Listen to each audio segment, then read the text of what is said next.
Empire.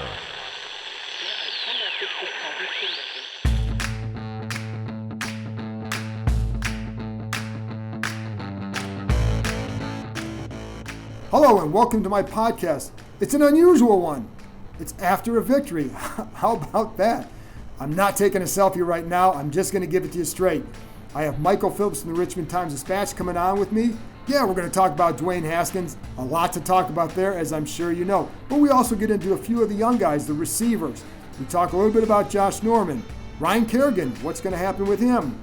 And then I have Kelvin Harmon for a couple minutes to talk about his one-handed catch and a few other plays and some of his growth as a receiver. And I close it out with my 5 observations, including a story I'm working on that I think you're going to be interested in reading on Tuesday.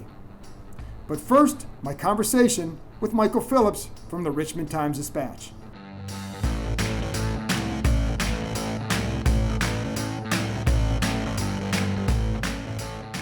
All right, now I'm here with America's podcast guest. That's how I bill him. Is Michael Phillips from the Richmond Times Dispatch. Michael, we're talking about something after a win, which is unusual. The win and the controversy. And that's what I say, unusual, because it's going to lead to the first question about Dwayne Haskins. This should have been a routine day at the ballpark here. 1916. I didn't think the Lions were very good, but you still tip your hat to Haskins. Right. Made it happen down the stretch. Nice gritty win, whatever you want to call it, and you move on. But instead, look, here's the deal. You're a professional football player. Your job is to play until the final whistle, and there's a million other circumstances, and I understand all the things you're telling me about this. But the bottom line is you need to be with your team until the conclusion of the ball game, and then please go be with the fans, celebrate with the fans. We encourage that. That's great. That's fan-friendly. The football game had not ended yet. It had not. And, listen. And the clock may have shown 0, but it doesn't matter. There was a play that always gets reviewed, an interception. You need to make sure the game's over. And that's absolutely true. And, I think the thing I would always tell fans is, what would you say if this was a quarterback on another team? Yeah. How would you perceive it? Well, you should perceive it that way, too. And you can just say, listen, you don't have to be mad at the guy. No. You just say, don't do it again. I think it's certainly going to be a good lesson for him. I think nationally it's a chuckle. Yes, if you're not top 10 or whatever, oh, look, he was taking selfies. Yeah. I don't think it's a big deal in the scheme of things. I think the way some people on Twitter are getting a little bit upset with it. It's an unusual story. I can't help it. It's unusual. I've never seen it before. I've covered this thing for 25 years. Okay. Can I get out the knives now? There you go. Dwayne Haskins, in his post game, was not a good performance. No. First off, you've got, hey, you missed some guys in the first half. And there's nothing wrong with the rookie quarterback saying, I missed some guys. But instead, my wrist was hurting. Oh, your wrist is hurting? No, I'm fine now. Like, when was it? Basically, the implication was like, it was acting up for a little while. That's when I was bad, and now I'm fine. Yeah. That was the same wrist he was taking selfies with, by the way. I didn't see any tape on it. Part 2, where, he was trying to excuse it. Oh, that happened after the game was over. No, it didn't. Okay, you know that by 15 minutes has elapsed between that happening and coming into the post-game press conference. He's almost certainly been briefed on it by a member of the team's PR staff. Bill Callahan has addressed it, said his piece about it. I liked what Bill Callahan had to say. Made a little joke about it. We were looking for him out there. Hey, look, we'll address it with him. It's not the end of the world. We'll get it addressed. But for him to come up there and do some excuse making and some that's not the level of accountability you want from your quarterback. And I think it's okay. I think this is where people, because I'm always reminded by people here, is like, he's only 22. Mm-hmm. I think he's every bit 22. And I don't, that what comes with that is anybody who's been 22 or has kids who are 22, that a lot is meant by that. You're very young, and I think he still is maturing as a pro. And I've always said that's what he has to do. And I think what he has to learn is it's okay to say, yeah, that was a knuckleheaded thing. Absolutely. And you know what? Nobody would excuse that. Nobody. I mean, you shouldn't say that. Nobody would. You would at least say, yeah, okay, and you move on. We wouldn't rake him over the coals for that. No, of course not. It's a lighthearted moment after a win. If it leads to a loss, of course, it's a different story. It's just a funny thing that happens. But it can only happen at the end of a win. You can't miss victory formation in a loss. And it can only happen for the Washington Redskins. Correct. In this town. But now, if he had missed a play because he's taking a selfie, and of course he's not. If you do that, that's different. This is at the end of a win. So let's keep that in perspective with that. I mean, I know all the other stuff, but for people upset, laugh it off and move on. And it comes after what should have been his crowning moment of the game, the throws he made in the 2-minute drill, which, by the way, he wasn't good early in the game. He sailed a few passes. It was windy. We'll go with that. Kirk got to use that excuse once. So Dwayne he even told me, I asked him once. about the game, and he did not use that as an excuse. Yeah, there you go. So even better. He's got a lot of maturing to do. He's in a bad organization for that to happen in, but it can happen, and I think you saw a little glimmer of it there on the final drive. Loved seeing him get pretty emotional there with Morgan Moses, Terry McLaurin on the sideline. A great moment in an otherwise forgettable season, and gives you hope that maybe something gets built down the stretch. And I think, like I said, you don't want to lose sight of that, because that coming out of this game, the selfie is going to be a funny story, but the other stuff matters more. Yeah. And to see him on the sidelines like that, to see the response to a tough day, because it was a tough day, I think that is what is going to should stand out for people and the takeaway for this. And I hope the coaching staff doesn't shy away from using him. I hope they don't go back to the let's run Adrian Peterson 40 times a game approach. That's what we need more of. We need more of a kid learning and growing throughout the game. It's okay if he does it in front of our eyes. If he's still floating that pass 5 weeks from now, problems. Yeah. But give him that pass. Let him keep throwing that pass. Let him throw that out route. I don't know why he can't throw the out route. That's the funniest thing in the world to me. He's got great arm strength. Well, and he's thrown a couple times in a couple games earlier this year. He did throw it well. Yeah. There were a couple times earlier, the Buffalo game, he threw it well a few times. I think against the Jets he had one or two. Let's go down to Carolina, call those plays again, give him a chance to learn, absolutely. Grow, succeed. Because to me, that's first of all, there's an accuracy to it because he's throwing it inside, but it's also a timing part too. And I think that's the part you got to still get down. That's what you have to hope it is, more so than the accuracy, because the accuracy is a little bit harder to correct. You saw more of his college tape than I did. He seems like a guy who he's using his fastball a lot. He does. And it's a great fastball. I'd use it a lot too. But I think at Ohio State he probably had more open guys that he was throwing to, where you can fastball it into their chest. I think the NFL requires a little bit more touch. You need to develop those other pitches. Well, that, and I think what also you see if you're off a little bit, you're going to see it more here. So if you're throwing the inside shoulder here, it's going to matter more. There, McLaurin or Paris Campbell are still open, and they're still going to be able to turn it up because they've got 2 yards on their guy. So so I think he's going to have to get used to some of that, but it's all part of the learning curve with him. So early in the game though, he didn't play well. I mean, or just throw it well. But I agree with you. Get him some more of those opportunities. Don't shy away from throwing. They let him keep throwing it late. That's a huge endorsement. Wendell Smallwood keeps playing. I don't know what's going on there, but I don't know. But yeah, it was a big encouragement. He's the least productive third down back in the league. I mean, that's all there is to it. And yet, how could Darius Geis possibly be worse in that role? I don't know. And let's learn some things about the young and I know that's not going to be ultimately his role, meaning Geis, but. Get your playmakers out there. I mean, so whatever. Let's move. I want to circle back on McLaurin, though.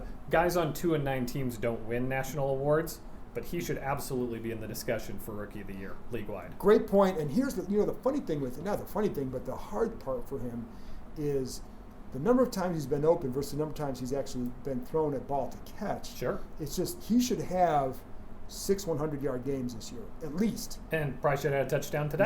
He should have been over 100 today with a touchdown. Yep. Based on not just being a little bit open, being wide open. Let's talk about who he was running those routes against, too. That wasn't a jump cornerback. No, and listen, he was doing this against Byron Jones early in there. He's doing this against They're putting their best guy on him every week, and he's winning routes every week. Yeah. That's incredible. Yeah, and I think that's the one thing that you also take away from this game again is some of the young guys, that would be McLaurin, and then Kelvin Harmon too. I thought did a nice job too. So I'm still not fully sold on Sims. Love the kickoff return for a touchdown. Obviously, big plays are nice. I just see too many, you talk about, I guess, whether that's the maturity factor or the timing factor. He's just not quite as crisp as the other guys yet. Correct. It can come. But he's also a guy that what I like what they're doing is they're trying to find ways to get him the ball. And then what I like that they finally did today is on some of those jet sweep actions, They actually got the snap timed right. So then it makes a difference. So now you as a defense, you have to be aware of him, and that wasn't always happening. So getting that snap timing down is honestly, we can laugh, but it's kind of it's a step in the right direction. As funny as that sounds, this is basic, but this is the stuff we're going to be watching for the last 6 weeks. And I think that's something that was better to see, but it made a difference because there was one Darius Geis run where I think he got like 8 yards, but because the defense had to widen because of the action of Sims. So that's where, but he can help in those areas. He can, no question. But I don't know that he'll ever become a full-time slot, but he's a guy that you can throw out there and say, we got to find a way to make a play, get him the ball, whether it's a kick return or eventually a punt return, maybe. But to be that guy in the NFL, you've got to be really good. You remember Simi Cobbs, who everybody loved during training camp. He's a guy who could do some of that stuff. There's so few of those guys in the league. The guys who stick are really good and really on point. This would be a big offseason for Sims. It will be. Now, the last thing I want to ask about is the Josh Norman situation. I mean, I know Bill Callahan said that it was more about some health-related. No. Josh is, quote, going through some things. Going through some things. Well, he's going through a benching. And then somebody asked follow-up, does that mean when Josh is healthy, he'll be the starter again? I asked that question. Good question, Cakes. He was non-committal on that. No, he was non-committal. Which tells me that this may not be a fully health-driven situation. If we're going to call Haskins out for fudging the truth, I would agree with that. Callahan has taken some liberties there. I think Callahan didn't want to talk about it. Correct. And he's going to have to talk about it again because it is a big deal, because this is a guy that, listen, we all know he's going to get, this will be his last year here. But it is still, do you think it's the right turn at this point? Well, getting Jimmy Moreland more snaps, I think, will ultimately be a good thing. Man, that dropped interception is going to haunt him for so. It's a good thing Dunny got the next one. Yeah, I know, because he could have bounced, and it would have been typical, classic if Jimmy Moreland comes through, so I can trot out the People's Corner again, and the JMU people can trot out their bleeping nickname for him, Jimmy Bleeping Moreland. But yes, I mean, but with Norman though, I mean, I would say that again, this clearly is going to be his last year, and it's tough to know what to do with a guy at that caliber at the end of his career. Right. Some guys go gracefully, some guys don't go gracefully. Look at Eli Manning, who by all accounts is taking his role on the bench. Well, you got other quarterbacks who would say, just cut me. And that's the Josh Norman situation. Does he want to, is he going to be a good locker room guy? Is he going to be able to take this in stride? Can he accept a reduced role? Or look, in his mind, every time we talk to him, he tells us he thinks he's one of the best cornerbacks in the NFL. Absolutely. And that's the mentality that caused him to be so successful. Right. He, coming out of Coastal Carolina, he truly believed he was going to be one of the best cornerbacks in the NFL. Turned that into a reality, did very well. Can he flip that switch off and acknowledge he might be the 42nd best cornerback in the NFL right now? I think he'll have a hard time with that. I think he's going to have a really hard time with that. So that's what I'm wondering to see if it gets to if we're back to another TJ Swearinger situation. And then, it's funny because for us covering this team, you get to the point where you think, oh, you're done with all the crazy stuff. And then here comes Monte Nicholson situation and the Joker mask. And then, I'm the Selfie with Haskins. One thing that's not crazy but worth keeping an eye on, Kerrigan left with a concussion. Correct. He hasn't missed a game since 2011. He hasn't missed a game. That's right. That'd be worth keeping an eye on. That would definitely. He's never. So he's never missed a game. So in his career, but that would be the one definitely to watch, and that's a good point. And I've forgotten that. So thank you for reminding me. It takes two to podcast, I think is a thing they say.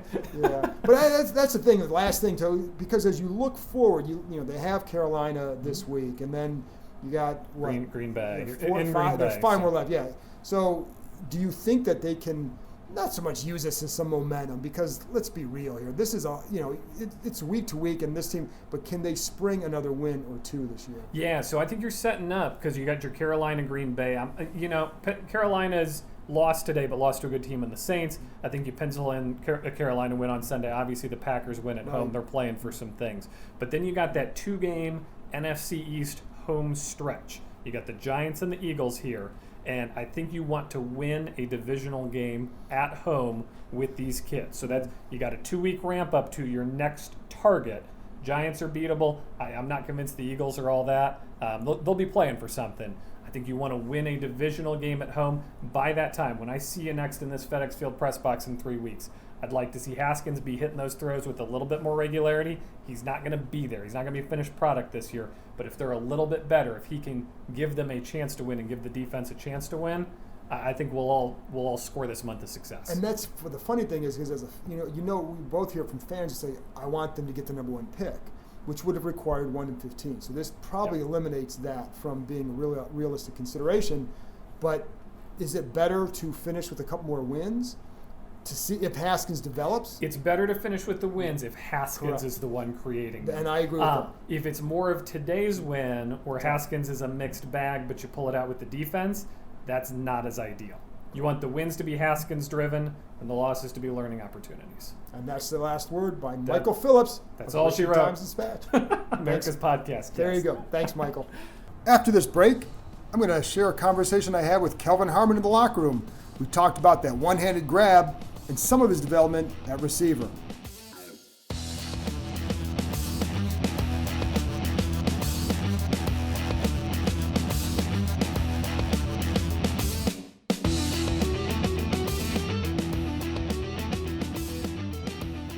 Before I get into my 5 observations, I wanted to share this 2-minute conversation I had with Kelvin Harmon in the locker room.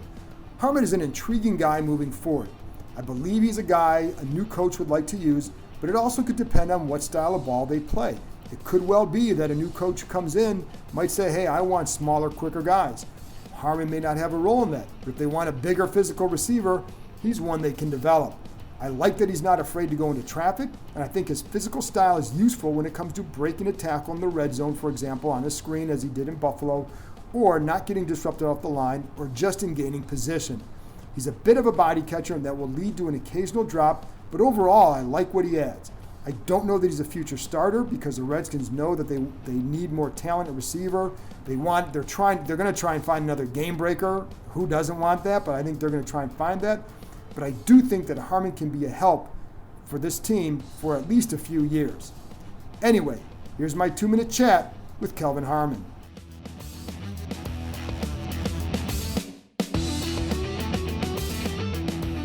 First, the one-handed catch. What just walk me through that one and just what do you remember from that play? Man, it's just something I practiced, so it was just a reaction, really. Just a reaction, just going out there. Dwayne put up the field. I just reached out for it, and I came down with it. When you make a play like that, what's it like? What's it feel like? Oh, it's good. It's a great feeling. And then get you routed up, gets you settled in. Know you just made a play like that. And I always tell myself, like, I'm ready to make another one. There were a couple more that you had a chance at too. That does it feel good to be getting those kind of opportunities? Yeah, it feel great getting those targets, man. Knowing that Dwayne trusts me to throw me the ball, and like Coach O'Connor trusts me to draw plays up for me and give me open spaces. So it's definitely good.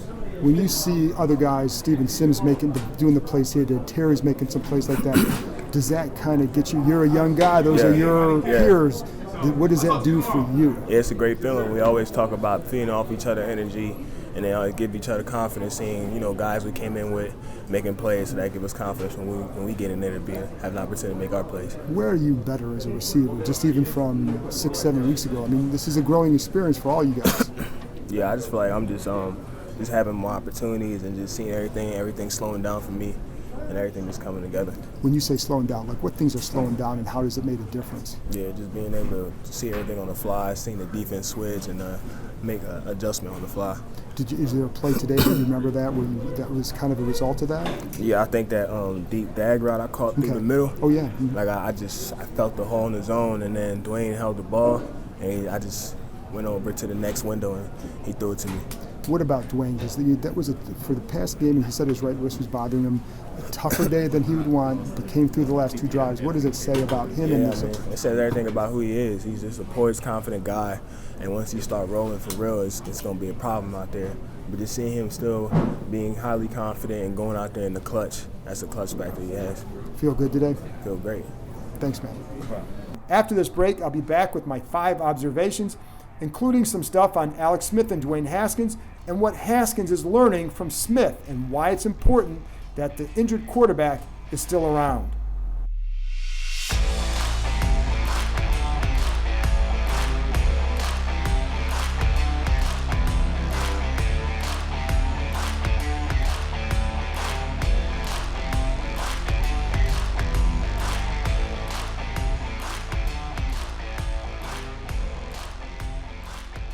Okay, now it's time for my observations.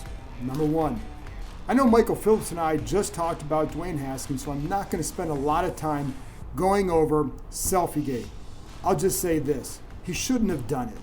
You know that. You learn, you move on. More troubling to me right now are the accuracy issues. Now, he told me in the locker room after the game that he had hurt his right wrist, and it did prevent him from gripping the ball the way he wanted to all the time. That, of course, can lead to errant throws. Problem was that the ball wasn't really fluttering or anything. He was just long on some of these throws.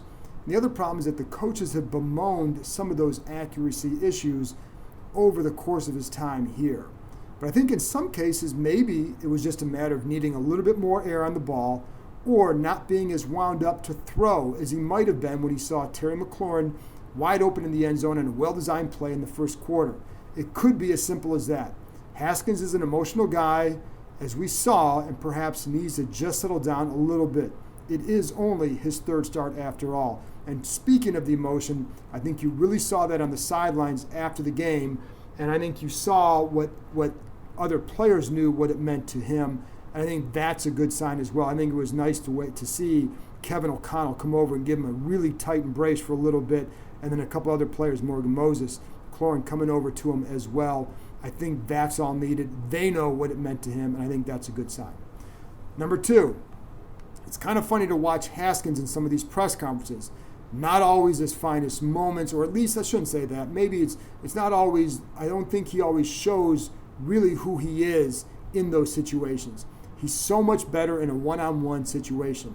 I talked to him late last week for a story that's going to run on ESPN on Tuesday on what he's learned and how much Alex Smith has helped him. He was really good talking about what he's learning from Smith and also how to shut out the noise. Haskins admitted that he had to do a better job with that, and that's something that he's progressing with. He also talked about Smith's influence, and it's really not necessarily in the way you think. It's not about the X's and O's, but rather about him teaching him little things, such as when he should lift weights during the week. Do it on a Tuesday rather than on a Wednesday. Why? Because it gives him more time to study the game plan after he then gets it on Wednesday. He can go over more things. He can ask more questions and maybe get more reps in practice because he's got more experience with the game plan already. Little things like that. Haskins said that it also enables him to get more reps, etc. It's subtle but important, and you can't underestimate Smith's influence here. It's why it's important for him to stick around. Haskins relates much more to Smith because he was a high draft pick that was a somewhat controversial pick. Remember, many expected Aaron Rodgers to be the guy to go number one to San Francisco when Smith came out. And Smith also struggled early in his career. He turned it around. He went through everything. He went through benchings and injuries and fan, displeasure, etc. Smith is a far different QB than he was as a rookie, but he also knows what to say and when. So do me a favor, look for that story on Tuesday. I think both people, both Smith and Haskins, gave some really good insight into this situation. Number three, with the Redskins playing Carolina this week and with Josh Norman being benched, it's worth looking back at that signing. I think it's easy to reach a certain conclusion. It's another big money acquisition that did not pan out for Washington the way it hoped. It's not that Norman was always bad. He wasn't. That's definitely not the case. There were times he was blamed for catches that weren't his fault simply because maybe the camera didn't always show that there was no safety help that was supposed to be coming. Whatever. But for $15 million a year, you absolutely expected more. I know they tried to trade him in the past, whether in the spring or before the deadline. Nobody wanted any part of that salary. Any team would have just cut him after the year anyway, so it wouldn't have been a really worthwhile signing. They wouldn't have gotten, the team that traded for him would not have gotten a compensatory pick after that. The Redskins aren't going to get one for him after they cut him in the offseason. And I do think that there are some people here who probably would have suggested doing that a year ago, getting rid of him and just moving on from the salary, creating some cap room last offseason and just moving on. I still think Norman can be a useful corner somewhere. It wasn't here. He needs to be used in a specific way, a lot more zone. And I think he needs to be surrounded by safety who understands him well and who knows when Norman's going to play it a certain way, what passes they what routes that he might like to defend one-on-one or where he needs help, and the safety that can tell him, and this would happen in the past when Will Blackman was here. There were times he'd tell Norman, hey, you're making $15 million a year. You got to cover this guy one-on-one. Other times he would say, Josh, I got you. Something like that. And Norman actually played well when Blackman was back at safety. So there are ways that he can still do well. That doesn't mean that he's bad, but he wasn't producing here. He's just another example of a signing that didn't work out. The Redskins went old school aggressive when they got him. They needed a corner at the time. Chris Culliver was the number one. He was hurt. Bashard Breeland was the other guy. So they needed someone opposite Breeland. But remember that Breeland wasn't happy with the signing either because he felt like it was a disrespect to him. The Redskins rated him as a blue chipper, which is why they signed him to a lucrative deal. They did not get blue chip play. I think they need to reevaluate who is a blue chipper. But again, he was coming off a season where he was almost, the NFL defensive MVP. Number 4, despite the win, the big question moving forward always will be what changes will or should be made.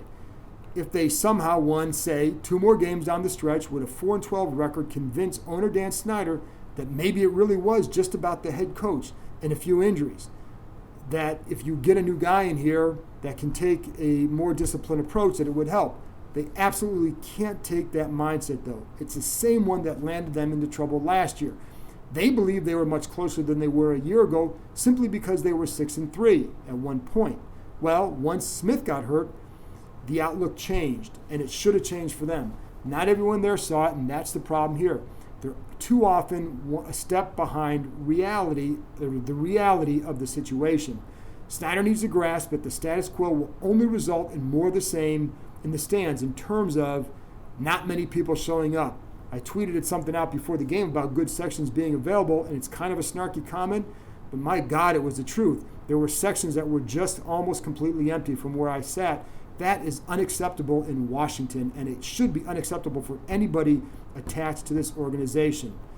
Now, if Haskins would light it up over the last 5 games, maybe the fan base gets more excited and you start to sell that hope again based on what you do with, if you get, let's say this is the best case scenario for the Redskins. Haskins plays well down the stretch. You hire a new head coach that gets the fan base excited. You make a signing in free agency. You get a big-time young talent. Maybe then people start to feel better again about the direction of this organization. But that requires a lot. And I don't think Haskins is at the point in his career where he's going to go on that kind of a run in the last 5 games. That's not a knock on him. It's just not where he's at. And I don't think this is where this offense is at. I do think someone in the organization understands that there needs to be some level of change, whether it's altering Bruce Allen's role or bringing someone else in altogether, or just bringing another guy in on the pro side, whatever. Or maybe it's just hiring a powerful head coach. Would that be enough? Could that coach and Allen coexist if they both are looking for some level of power? I don't know. If the final 5 games are ugly, maybe others there will understand that change is a must. Finally, number 5. And it's funny because this being Thanksgiving week, I always think back to that Redskins game against the Cowboys on Turkey Day in 2012. And this is probably going to depress you a little bit because that was a day in which, as you well remember, Robert Griffin III was unreal, especially in the first half. He was as on target as he'd been all year and was sticking throws into tight spots. If you remember that, if you go watch the highlights of that pass to Santana Moss in the corner of the end zone, beautiful. I half expected Griffin to give a Michael Jordan shrug after some of his throws. But I remember thinking how Dallas was going to have to deal with him for a long time and how painful that must be for their fan base. But that game also shows how quickly things can change, probably one way or another. Griffin was the catalyst that season. The Redskins need to find another guy who can provide that sort of energy at that position. It's why Haskins' development is critical, because if he doesn't progress at all, then you have to think about any scenario moving forward, right? Regardless, his development will be key. He does not have that same charisma as Griffin, but it's really not about that. It's got to come from the play. You don't have to have the charisma if you're just throwing the ball around and lighting teams up. I will say the one thing for Haskins, he does seek out more guidance from people in the building than Griffin ever did, whether that's talking to Alex Smith or to Doug Williams. Will it matter? I don't know. There's a long way to go, and I do think that is absolutely a part of his development. And I've told you guys that there are things that about approach and learning to be a pro quarterback. That's all part of it. And if he's doing that, that's a good step. A long way to go. He's a young 22. He's got to get better. He's got to get a lot better in some areas. But it also shows, but that game, the Turkey Day game, also shows how this fan base was energized, as dead as it seems now. It's not so long ago that is it that impossible to get it back? Maybe it is. You guys know that answer better than me because you're the guys who are the fans. Then you look at the stands today and you listen to the crowd, and it was dead for most of the game until the end. We got as loud as it could given how many people were here. People still care. They just need this franchise to give them a reason to care more. Well, that's all I got for now. As always, I appreciate Michael Phillips from the Richmond Times Dispatch coming on. Appreciate Kelvin Harmon spending a couple minutes with me after the game. And always appreciate you guys tuning in. Have a happy Thanksgiving. We'll talk to you next week.